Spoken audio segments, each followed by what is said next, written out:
A very warm welcome to this video. Today we are going to see what are the maxims of teaching. Before that, I would like to tell you that I have created a Telegram channel, UGC Net Commerce by Anushka Garg. So do join that channel. Okay, so let's get started. The first maxim of teaching is from known to unknown. तो इसका क्या मतलब है? तो जैसे हम कोई learning करते हैं तो लर्निंग में हमें जो प्रायर नॉलेज हमारे पास है उस प्रायर नॉलेज से लिंक करके हम नई नॉलेज गेन करते हैं. That is called from known to unknown. आपको जो पता है उससे आप अननोन पर जा रहे हैं, अननोन को समझ रहे हैं, right? So learning becomes easier when new knowledge is connected to what the learner already knows. ठीक है.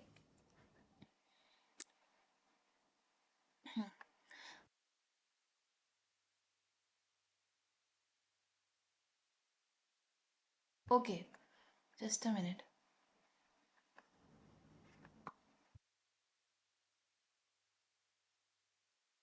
What the learner already knows. Second is from simple to complex. सो यहाँ पे क्या होता है कि हम जब से लर्निंग करते हैं तो हमें पहले सिंपल चीज़ें समझनी होती है.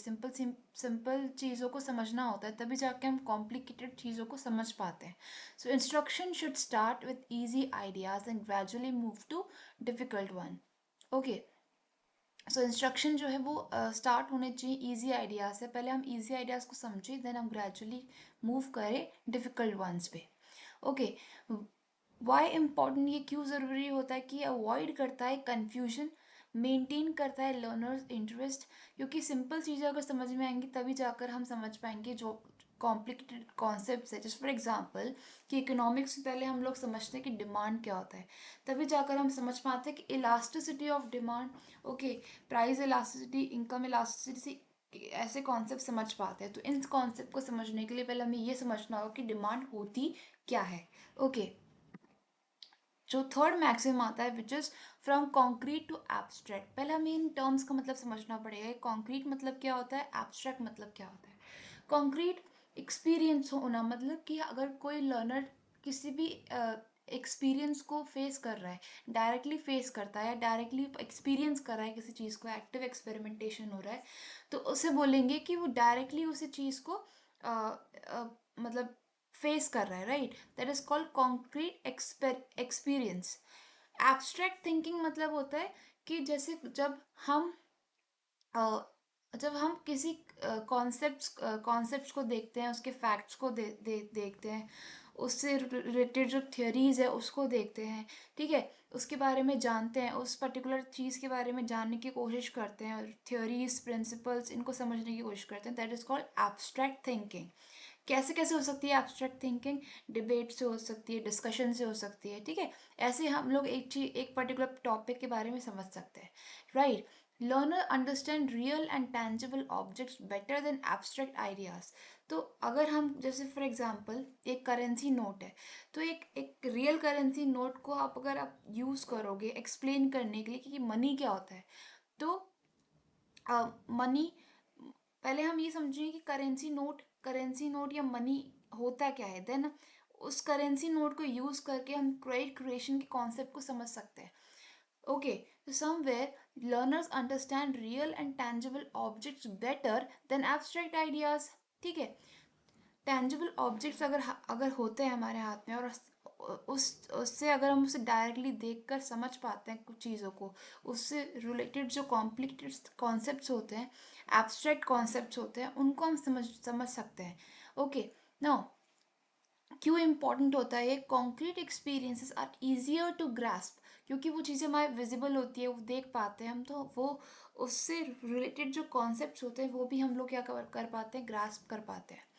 Abstract thinking develops gradually. Okay. Now using a real currency notes to explain money before discussing credit creation. ठीक है. This is one of the example from concrete to abstract. Fourth maxim आता है from particular to general. Now, learners should observe specific examples first and then arrive at general rules. ठीक है.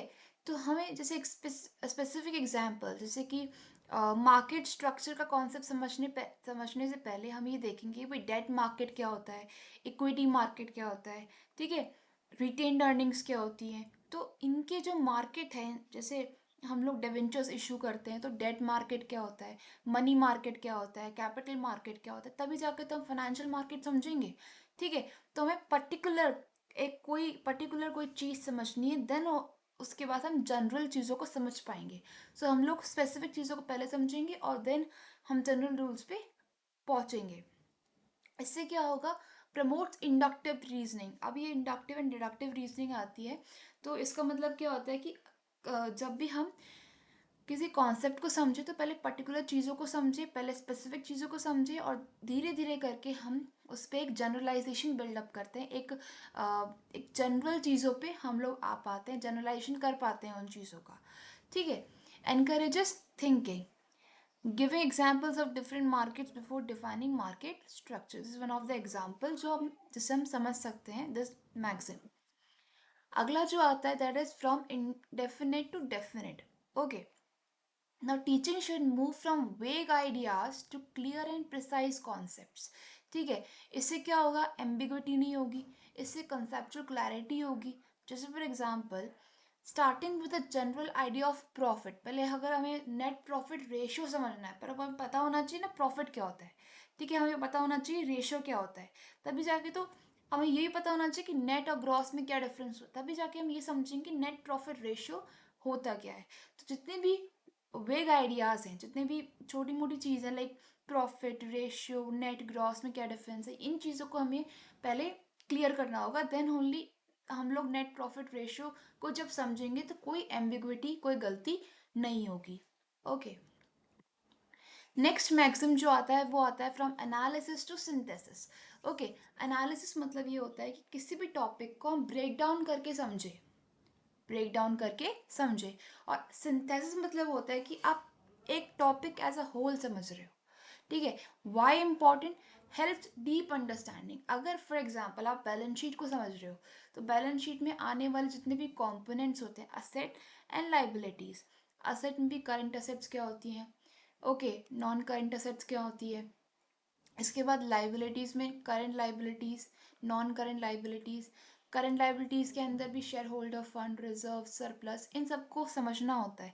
Then only हमारे पास ये ability आती है कि हम पूरी बैलेंस शीट को टोटल उनका दोनों का बराबर कर सके। तो this what analysis to synthesis. पहले हमने ब्रेक डाउन किया पूरी बैलेंस शीट का, जितने भी कंपोनेंट्स है उसको समझा, and then we are having that ability to understand the whole balance sheet. Okay, next, from empirical to rational. Learners should first rely on observation and experience and move towards reasoning and logic. पहले उसे क्या करना चाहिए, जैसे हर एक चीज़ को पहले observe करना पड़ेगा कि क्या इसमें चेंजेस आ रहे हैं, क्या ये डिक्रीज़ हो रहा है, इंक्रीज़ हो रही है कोई चीज़।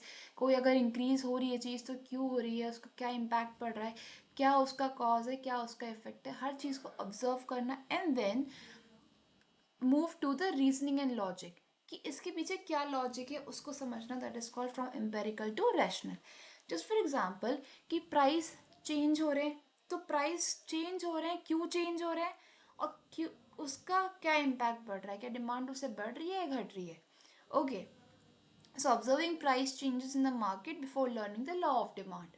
ठीक है, this is one of the examples. हम ये समझ सकते हैं कि पहले हम ऑब्जर्व करेंगे हर एक चीज़ को, एंड देन फिर हम लोग उसके पीछे के लॉजिक को समझेंगे, लॉ ऑफ डिमांड को समझेंगे, उसके पीछे के लॉजिक को समझेंगे।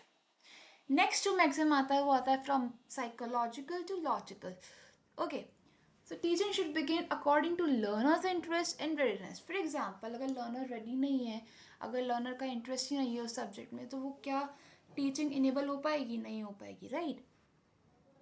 Now then follow logical structure of the subject. तो उसके लिए लर्नर का मोटिवेशन होना ज़रूरी है। यहाँ पे smooth transition to formal learning, starting a lesson with a real life business example before explaining theory. तो इसमें सबसे पहले क्या होना चाहिए, लर्नर का रेडीनेस होना चाहिए, उसका इंटरेस्ट होना चाहिए, तभी जाकर हम लोग एक उसका logical structure of formal learning कर पाएंगे। ओके, जो नाइन्थ मैक्सिम आता है वो आता है from whole to part. Learner understand a complete idea better before studying its concepts। ठीक है, इससे क्या होगा, उसे ओवरऑल फ्रेमवर्क प्रोवाइड होगा, उसे मीनिंगफुल लर्निंग हम लोग दे पाएंगे। जैसे explaining the full financial statement, जैसे हम लोग ये बोलते हैं कि हम फाइनेंशियल स्टेटमेंट का मतलब क्या होता है, पहले हमने उसको ये समझाया कि उसका रोल क्या होता है फाइनेंशियल स्टेटमेंट्स का अकाउंटिंग में। रोल समझाने के बाद हमने एक लर्नर को ट्रेडिंग अकाउंट बताया, उसके कंपोनेंट्स बताए, फिर उसके बाद पी एंड एल अकाउंट बताया, फिर उसके कंपोनेंट्स बताए, हर एक का मतलब समझाया, फिर बैलेंस शीट बताया, फिर उसके कंपोनेंट्स बताए। तो सेपरेटली हर एक हम एक हर फाइनेंशियल स्टेटमेंट को हमने ब्रेक डाउन करके फिर पार्ट्स में उसको समझाया। That is what from whole to part. Next is from near to far. Now जब भी हम लोग जैसे एक यूजीसी नेट में एक यूनिट आती है इंटरनेशनल ट्रेड, तो हम लोग इंटरनेशनल ट्रेड, ग्लोबलाइजेशन, प्राइवेटाइजेशन की बात करेंगे उससे पहले हमें ये समझना चाहिए ना कि हमारे लोकल मार्केट्स में चीज़ें कैसे वर्क करती है। So teaching should begin with family surroundings and then move to distant concepts. ठीक है, तो हमें पहले फैमिलियर जो हमारे जितने भी लोकल मार्केट्स हैं, रीजनल मार्केट्स हैं, ठीक है, उन्हें पहले समझना होगा, देन ही हम इंटरनेशनल ट्रेड की बातें कर पाएंगे। डब्ल्यूटीओ, आईएमएफ, इनके जो ये जो कैसे फंड रेज करते हैं, कैसे ये लोन्स देते हैं, इनके कॉन्सेप्ट को समझ पाएंगे। जब पहले हम शेड्यूल बैंक के कॉन्सेप्ट्स को समझ रहे, उसके बाद हम लोग आईएमएफ, डब्ल्यूटीओ के लोन्स कैसे वो लोग डिस्ट्रीब्यूट करते हैं, इस तरीके उनको समझ पाएंगे। So this is a maxim of from near to far. Next comes your from actual to representatives. Real objects should be used before pictures, diagrams or symbols. ठीक है, जैसे हम लोग क्या करते हैं कि जब प्रेजेंटेशन देते हैं तो हम लोग चार्ट्स यूज़ करते हैं, डायग्राम्स यूज़ करते हैं। पर बिफोर दैट, जैसे फॉर एग्जांपल अगर आप अकाउंटिंग के स्टूडेंट हो, फाइनेंस के स्टूडेंट हो, तो आप लोग एक्चुअल में पहले बैलेंस शीट दिखती कैसी है, ठीक है, या फिर ट्रेडिंग पी एंड एल दिखता है कैसे है, तो वो चीज़ हमें पहले पता होना चाहिए। मतलब जो एक्चुअली में कैसे दिखता है वो चीज़ पता होना चाहिए। Before seeing it into pictures और डायग्राम्स और सिंबल्स, उसमें देखने के बजाय पहले एक्चुअली में वो डॉक्यूमेंट दिखता कैसे वो होना चाहिए।